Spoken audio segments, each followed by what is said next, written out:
It's just so overwhelming. I don't know how I can be of any help."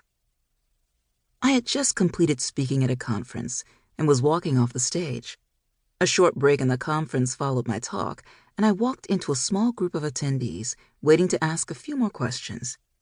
A young woman broke from the group and asked if she could talk with me briefly. I knew from the look on her face that it was not going to be a brief encounter. The look could only be described as desperation, as if I were her last hope. I listened empathetically as she introduced herself and quietly asked her question. "Thank you for your talk, Ms. Warren. You've been able to work with leaders to drive change within your organization, but I find myself in a situation where I want to do more, but I don't have the abilities that you do, and I'm not at the level that you are to be able to drive change. What can I do?" It's a statement that I have heard frequently throughout my career as a diversity and inclusion leader. It's not uncommon for individuals to feel powerless in the face of trying to make a difference.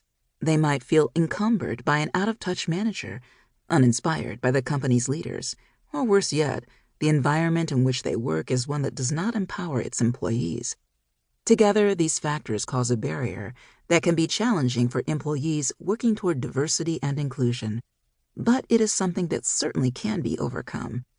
As difficult as it may sometimes appear, in any organization, everyone must play a role in creating a diverse and inclusive work environment.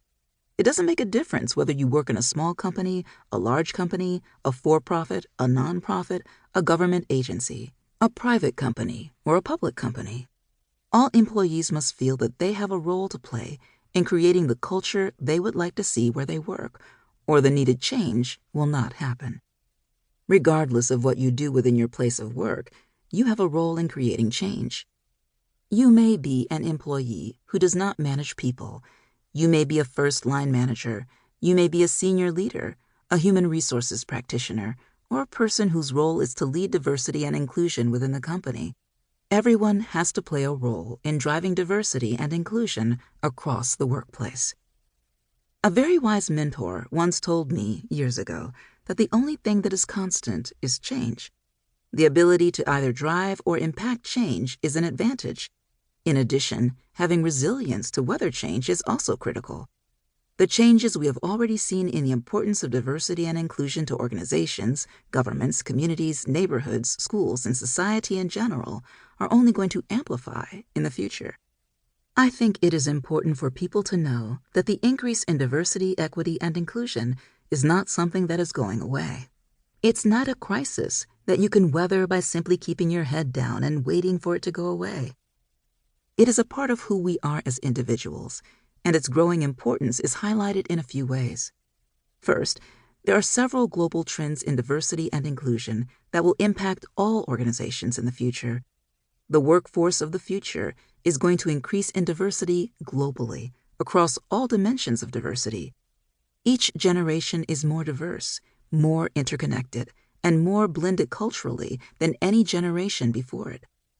The global migration of people from country to country also contributes to a more globally diverse workforce. Second, economic inclusion will continue to grow in importance.